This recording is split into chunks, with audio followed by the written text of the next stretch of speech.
order to drive sustainable finance further and faster. First, we're going to touch on the greenwash situation that is appearing throughout the world in terms of trust of whether or not sustainable finance ambition and targets are really being met and are what they say they will be. So the financial services industry itself is being asked to be more transparent about how it's allocating capital for the transition. It's being asked to facilitate more renewable scale up, and that's well known, but we're getting to the crunchy topics of how an industry transition might be facilitated and how the role of the oil and gas sector fits into the transition. And so the greenwashing discussion is a very important one for us to be having. We'll then move on to a little bit of a talk about standard setting and implementation of standards and the role of implementation of sustainability reporting and how that can help the market. And lastly, we'll touch on green finance and carbon credit platforms. So we've got a lot to cover, but we've got a great set of panelists to take us through these topics. So first off, I'd like to turn to Dr. Mohammed and learn about the lessons that Egypt has learned from other regulatory authorities in setting up principles addressing climate and ESG more broadly.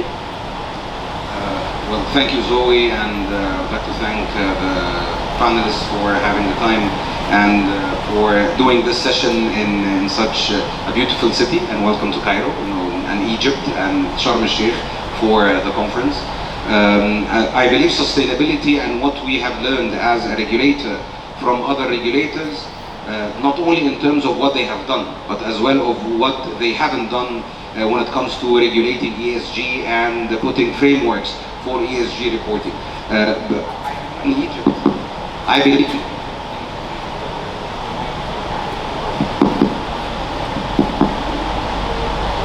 in Egypt we took a long journey when it comes to ESG, governance, and other aspects.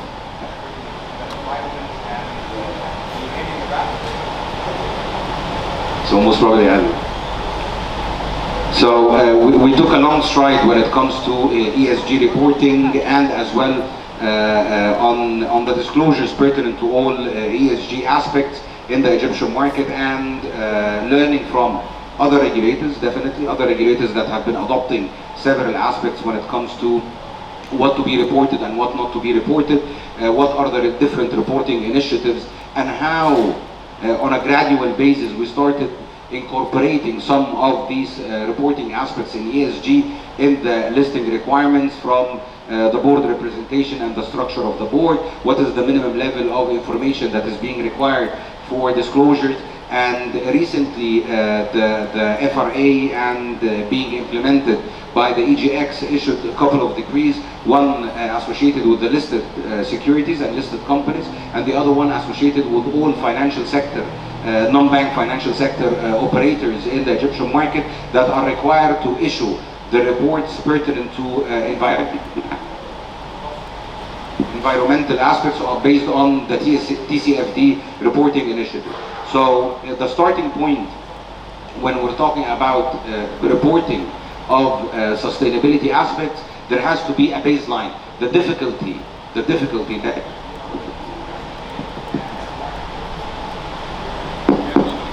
you're not overriding, are you sure? Okay. The difficulty has always been which reporting initiatives to choose, which ESG principles to be adopting and disclosing to the market. And then you had to make some choices. We chose some reporting initiatives compared to other markets that have chosen some other reporting initiatives. And here stems the, I believe John Paul, my colleague and the chairman of IOSCO, will be discussing extensively the role of ISSB in having this global baseline for reporting, and hence comparability is very important. I'm not trying to hijack what John Paul is going to say, but maybe steering the direction around this important matter. Regulators need to understand that yes, you can have some soft powers, it is there, but eventually if we're going to see a quantum leap in the level of disclosures, a quantum leap in the level of disclosures pertinent to ESG and the implementation, it has to be mandated. Some regulators take the non-mandatory approach, so give it in terms of guidance. It is quite good, I have to say, but is it sufficient? I'm not sure. We took in the Egyptian market the concept of making it mandatory. And mandatory the hard way, complementing the mandatory approach with significant capacity building, because whatever you're going to put in terms of rules and regulations, if you don't ensure the sufficient capacity and knowledge of the different players in their disclosures, it will always be problematic. It will be a cosmetic reporting approach that everyone will be submitting their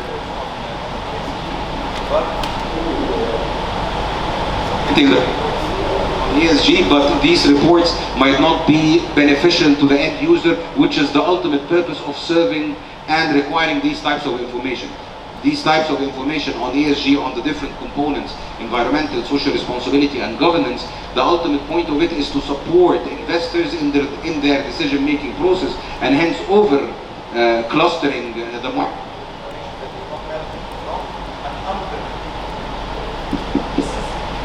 Underrepresented.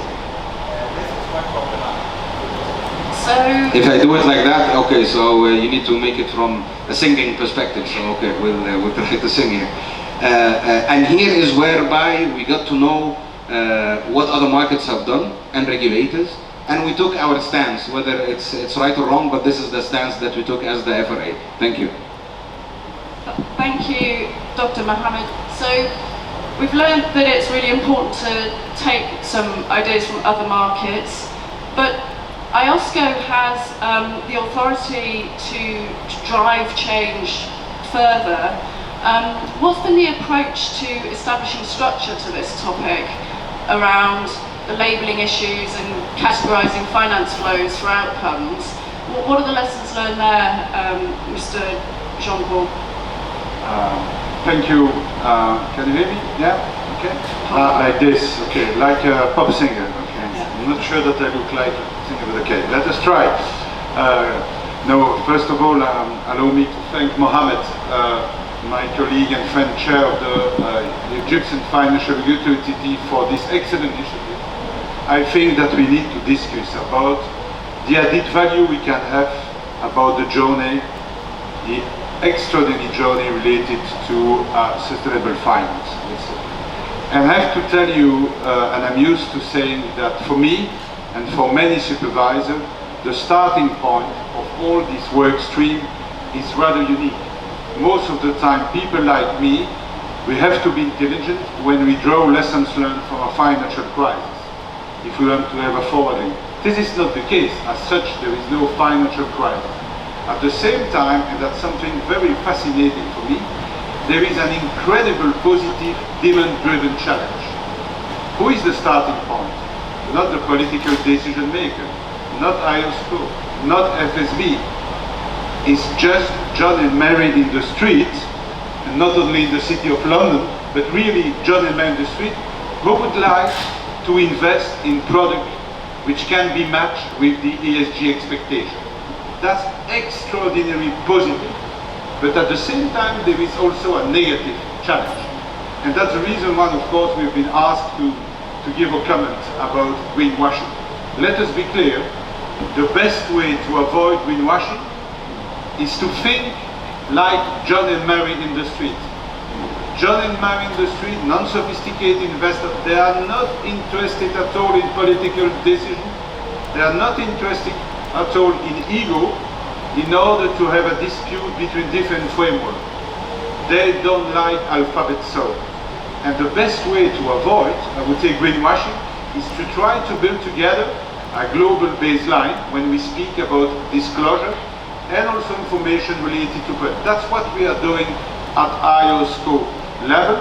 We support a lot of initiatives taken, of course, by the Bloomberg TCFD, but also, for sure, by SSB, but I will come back for the second question. About greenwashing, let us be clear, I would say. From day one, I belong to the school of supervising, saying, okay, there is a positive journey, but don't make the mistake to think that everything is fine, because we are speaking about trust. And trust is there. But the day that trust will disappear, we will lose the momentum. I would say, let us be clear. Good news, I would say the industry is making the jump. I presume that many of you heard about the decision taken by Morningstar some months ago to drop 1,000 UCITS because they were no more compliant with the ESG expectation. That's a good news. Bad news, if Morningstar and other competitors, we do that every week. That's the reason we need to have a dialogue between the industry and the world of supervisors. The fact that we are discussing at a level of IOSCO, it means, I would say, a capacity to speak, I would say, at a global level.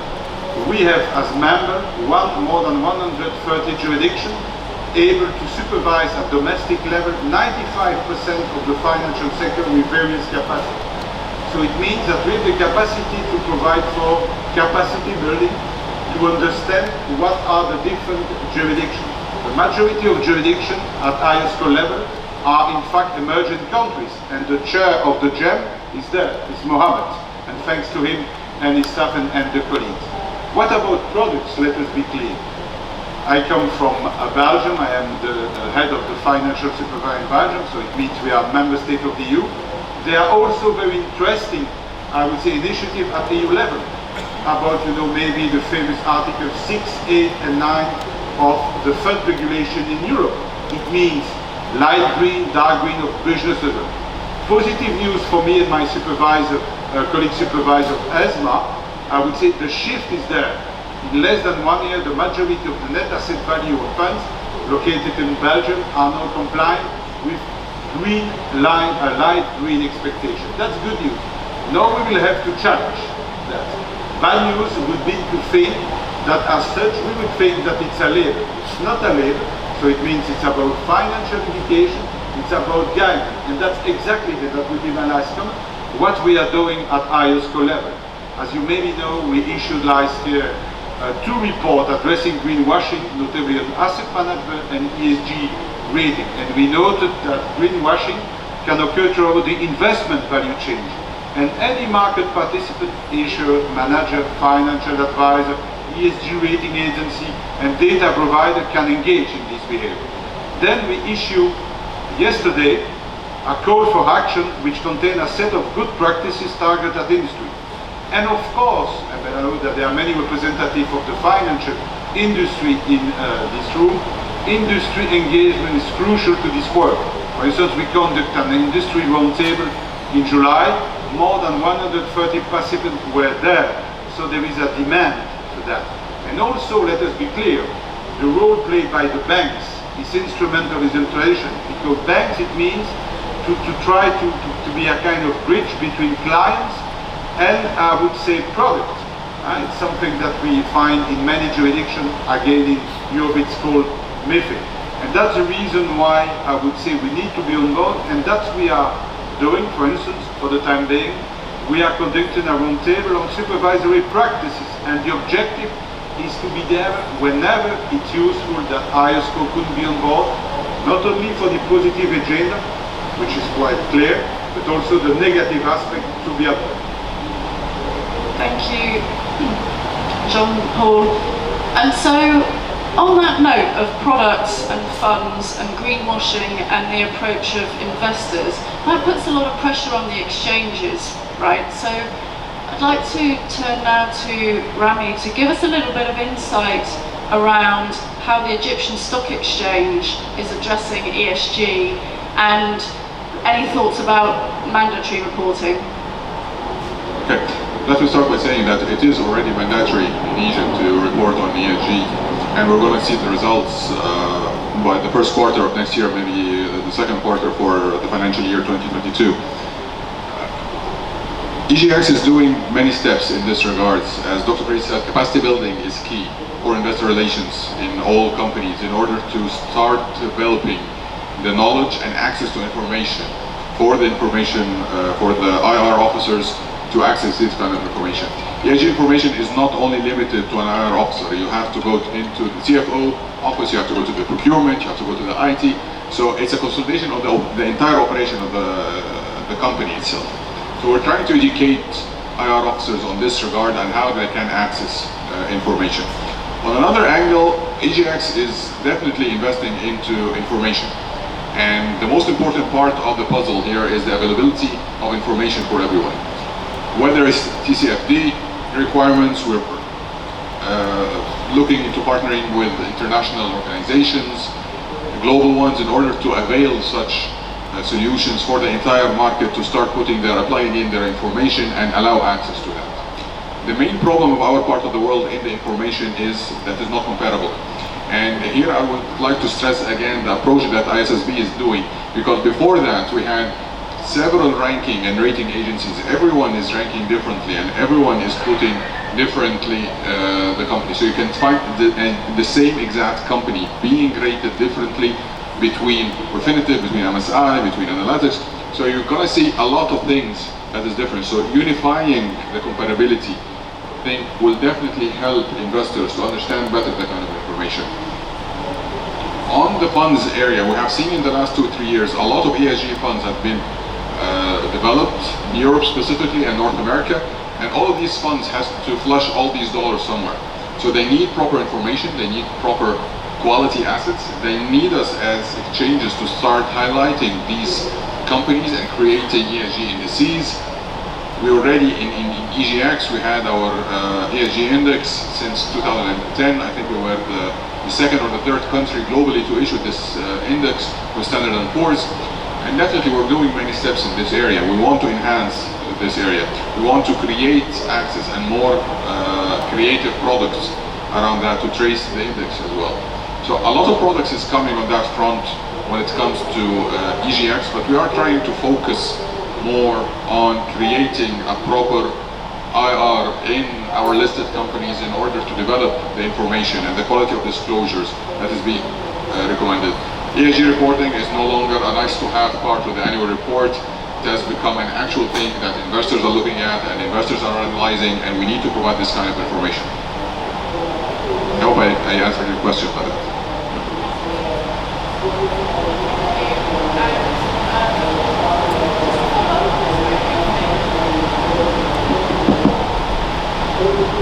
Just to follow up on this very briefly, what we've seen happen in the evolution of the ESG industry is, first off, investors were collecting data on operational footprint activities, so CO2 numbers relating to the environment, board governance numbers of length of tenure of directors, of gender diversity, and looking at all of these factors.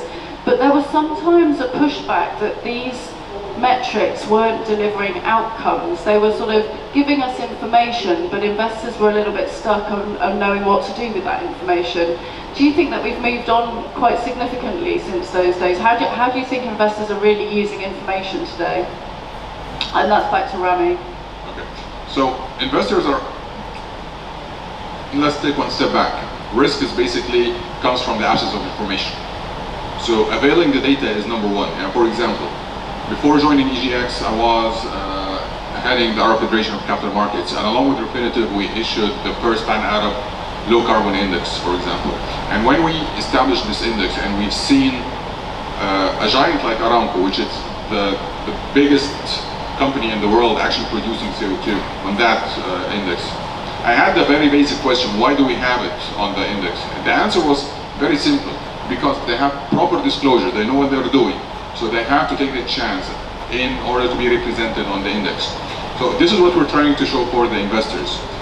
It is not about bringing in the information and just letting the investors do what their choice. We have to bring them into ETFs. You have to avail certain products to allow them to do exercise. Not everyone will understand ESGs, and it's not the focus of the normal retail investor. Maybe it's not the focus of some of the financial institutions to understand. But it would require a certain level of learning curve that is coming, and it will happen. And we see the specialized products is the best item for that. Thank you. Thank you. So moving now on to a bank's approach to ESG, and just some thinking around the industry as a whole from the bank's perspective. Ahmed, how is Mashreq, or how are you thinking about the industry as a whole for starters? on ESG and what needs to happen, and then any considerations that Mashreq is taking into account on greenwashing? Well, I mean, let me start by what you have mentioned earlier with respect to the sustainability backlash and what we have seen in the recent greenwash incidents and its impact. And in my mind, this creates definitely a trust issue across the entire ecosystem.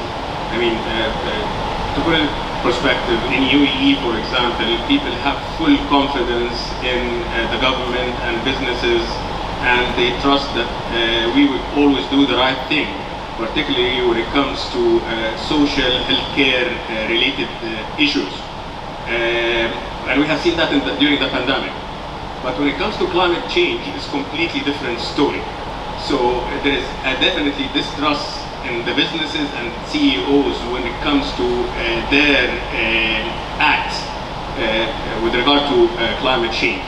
A recent survey, for example, have indicated that only 43% of the population trust CEOs and businesses as spokespeople when it comes to climate change.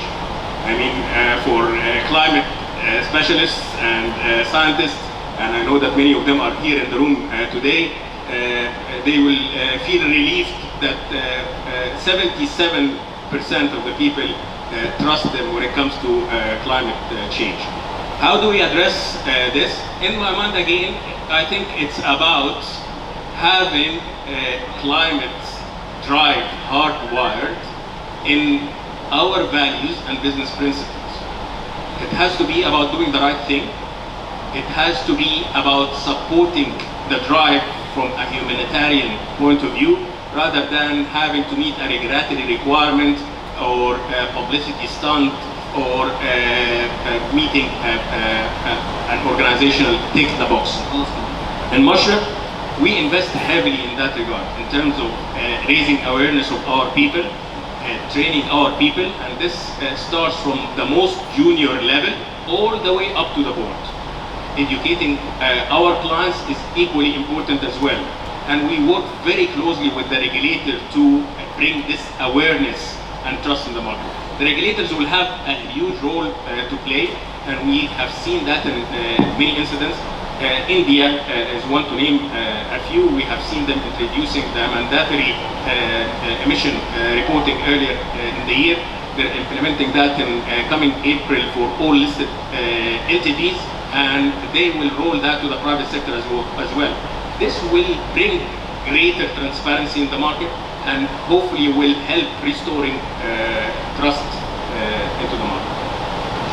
Thank you. And so the City of London has been a leader in green bond issuance and thinking about the green market. So what can we really learn from the experiences of the City of London, and how it's been beneficial to the market there? Handing over to you, Chris.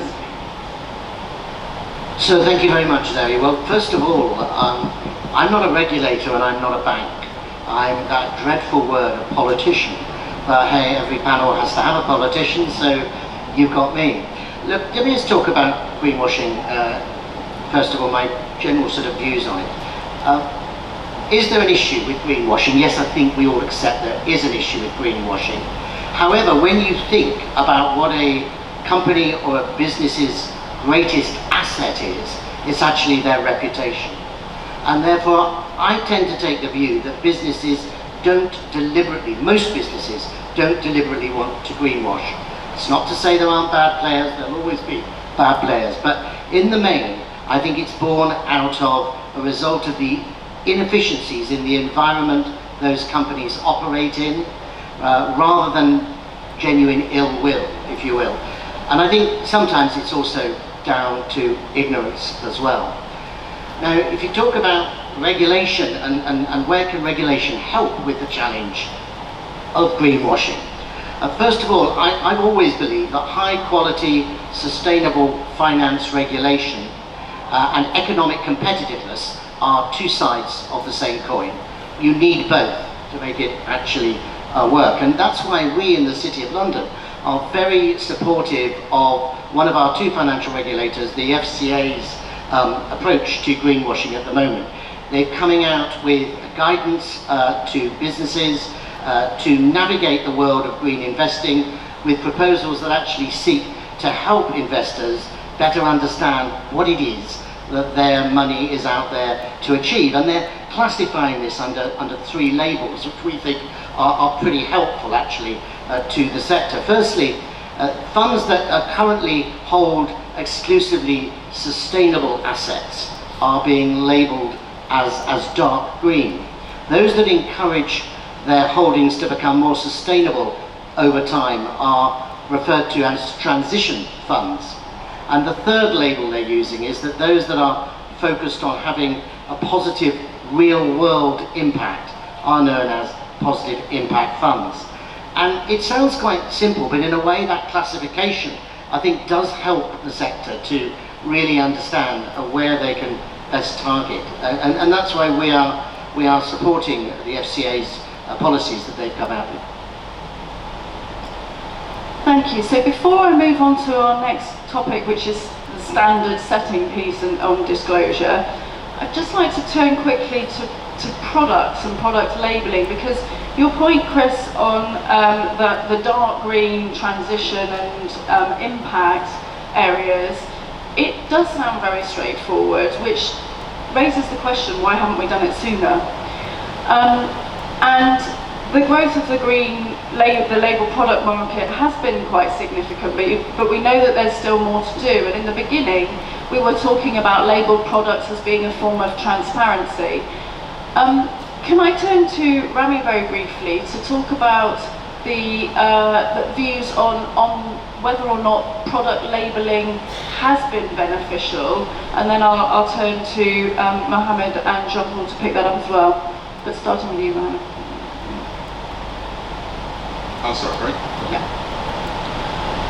I do believe, yes, product labeling has been beneficial. It's maybe not up to the expectations, but definitely it's been beneficial. A lot of work has been done into developing products, a lot of things have been done into that angle.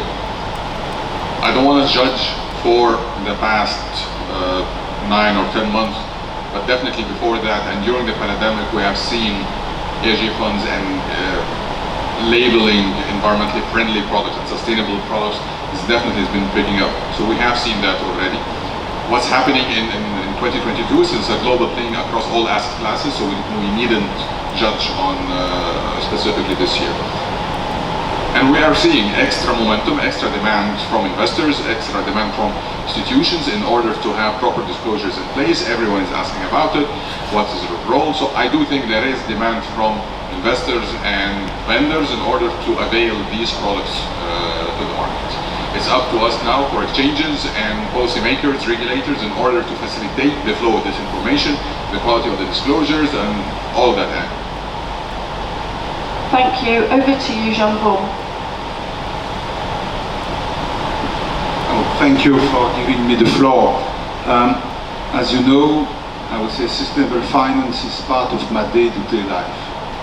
And I belong to the school of financial supervisors who think that there is no problem with self-regulation until the day that there are problems or that it doesn't work anymore. And then we have to come to provide, I would say, with maybe binding framework like in Egypt for the aspect of liking that. And that's maybe the challenge for labels, let us be clear. Because there are many, many very useful labels promoted by the industry in Belgium, other countries, in other countries. But I am, let us be clear, very prudent. Because if you have some banking industry promoting label with their own toolkits, the problem is that with this kind of, I would say, self-regulated label, you give the impression, I would say, to John and Mary in the street that they are on board the day that they invest in a financial product with this kind of label for a never-ending story. And that's a problem that we are facing, for instance, in Europe. Many products have been labeled, and then we have the new framework with product regulation, and you see that they are no more in line with the new requirement. Question for me, what happens with all the investors having decided to invest this product? Depends the issue for me, to enable us to check, whether things are actually green or they're not green, and so that's a key challenge. But what we can't do is allow that to be an excuse for inaction. So we cannot allow the perfect, as it were, to be the enemy of the good. We really do need to make sure we are taking actions, and I do think the ISSB's work in creating that global baseline is of fundamental importance. Okay, so time is flying. I may add some comment about the story called SSB. When we decide 4 years ago to discuss with the IFRS Foundation, it's because I would say we thought that it was the best partner on board. Okay? We had some discussion, it's a public secret, do we have to manage that by ourselves? I was one of the supervisors around the place saying no. We have the capacity to liaise with the IFRS Foundation, which is well known, I would say, for the successful journey, having started 20 years ago, with the endorsement of the famous accounting standards. Okay? And I think that I'm not objective as chair of the IOSCO, that one important, I would say, milestone was the fact that we decided to endorse the standard. What's the situation 20 years after that? IFRS accounting standards are now implemented, I would say, in more than 160 jurisdictions. Of course, they are carved out. The size of the disclosure is not the same. And when we start the discussion, my objective was to convince the IFRS Foundation to do. At this time, not everyone was convinced, I would say, and it's quite normal. It's about how to have people on board, knowledge, and we know that we start from scratch. But then, the IFRS Foundation, chaired by Erkki Liikanen, an excellent former commissioner and central banker and Minister of Finance, decided to launch the ISSB. After 1 year, exactly 372 days, okay, you see that I can compute from time to time, no, it's better for our financial regulator. Here we are, okay. They have an excellent, I would say, management, chaired by Emmanuel Faber-Essiou, and I have the pleasure to see the new vice chair, Jing Dong, who is in charge for capacity building. That's the right man at the right place, I would say. They had the capacity also to launch, I would say, 2 prototypes, no draft.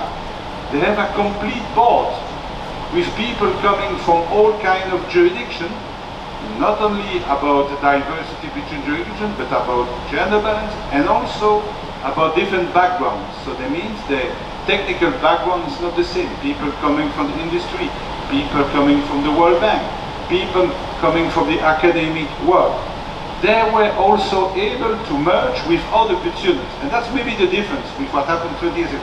We have a lot of good students. The SEC, 500 pages. European Commission, Asian countries, emerging countries, working under the umbrella of the TCFD task force promoted by, I would say, by Michael Bromek and of course the GFANS, I would say.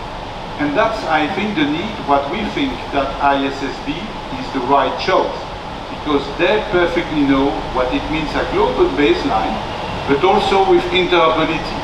The fact that we have this dialogue and the capacity, if possible, to endorse, I would say, means for a global organization like IOSCO, with a majority of members coming from an emerging market company. I come from Belgium, which is 3 and 20, I would say 95% of the companies in Belgium are SMEs. It's not like in the Netherlands, I would say. Okay. So it means that I know what it means proportionality. And that's the reason why there is a new vice chair at ISS better to promote capacity. For me, it's about scalability, proportionality. The most important is that everybody will be able to catch the same train. And to catch the same train for me, it means for the financial account to be closed at the end of 2024. We must be able to have a toolkit for that, but also with sufficient toolkit about Asians.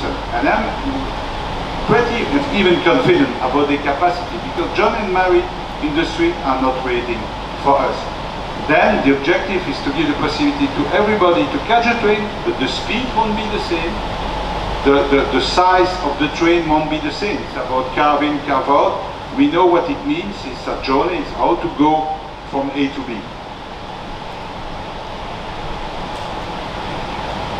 Okay, so we're rapidly running out of time, sadly, because I think this discussion could go on for a long time.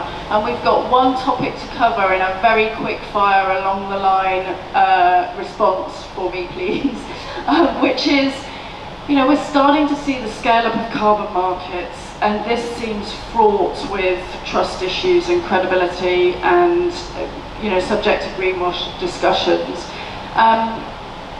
In sort of very brief comments from all of you, is there anything different that we need to do to maintain credibility in carbon markets, or can we just use the existing IISB direction of travel to tackle that area as well? In a very brief response, please. Thank you.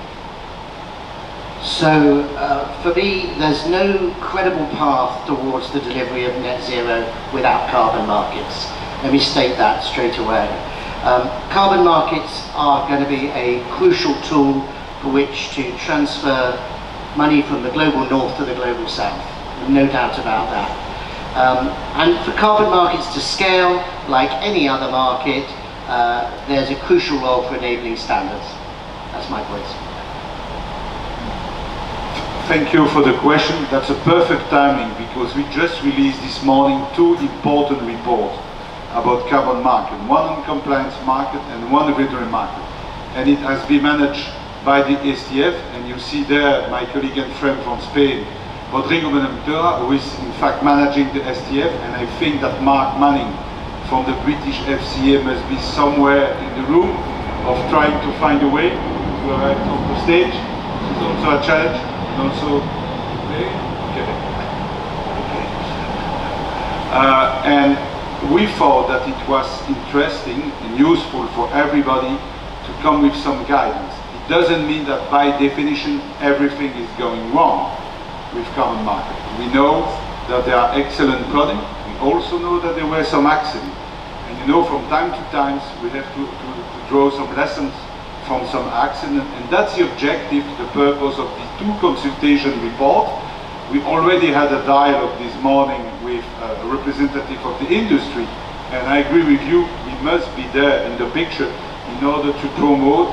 And of course, what we are telling, it's about the implementation of well-known principles about market integrity, how to avoid conflict of interest, price discovery. There are also more specific principles about the legal aspect, and Perfect. That's what we are doing for the moment. Perfect. Over to you, Rahman. Given that everyone is talking about standards, so enough standards. We agree ISSB, having a global baseline is quite important. I believe we need to start talking about something different and to complement our talk with standards for verifiers and validators and capacity building for them. If we want the carbon markets to grow sufficiently without being costly to the extent of being detrimental to everyone, to every young company, to every small company, we need to work on having a global baseline for validators, for verifiers, and to be as cheap and as affordable as possible for young companies, for small companies, for all of us to be participating in the carbon market issuances and carbon finance. Thank you. Perfect. Well said. Over to you, Rami. We couldn't time it better. The previous session we just announced that we're launching our African carbon credit trading platform in Egypt. And what we're trying to do, and definitely integrity and cohesive regulations, is key for trading carbon credits and making sure that these carbon credits are reliable, they're real, and there are an actual tradable instruments, enough for African credits being sold at steep discount. Because of that, we need to standardize, we need to place it at par with global credits. We need to come together, we need to unify standards, and we need to synchronize among ourselves. Thank you. Perfect. And over to you. I don't want to sound like a broken record, but I mean, carbon credit in my mind is existential if we want to deliver on our net zero targets. I know that it's very early on, but there are great efforts being developed, governments around the region here, across the globe, and if public, private, and regulators increase the intensity of collaboration, I think that we're going to achieve great results in a very short interval. Thank you. Thank you. I'm afraid that's all we've got time for. I've been most surprised by the fact that only 43% of people trust CEOs on climate change. I'm a bit disappointed by that. I hope by the end of next week we'll get that number up a little bit. Heartfelt thanks to my panelists for giving us such esteemed insights, and I'll hand back to the floor now for the next session. Thank you.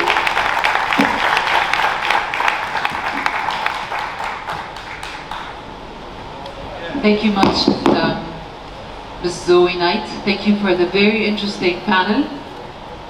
Carbon markets and greenwashing were the highlights of this panel. I much to move to the hall on the other side, Ahmos room, number P17, where there is a session about sovereign debt for nature and climate investment, with a plethora of speakers, including Dr. Rania Al-Mashat and Dr. Muhammad Muqid. Please move to the other room. We'll convene here at 3 p.m. Thank you very much for your attendance.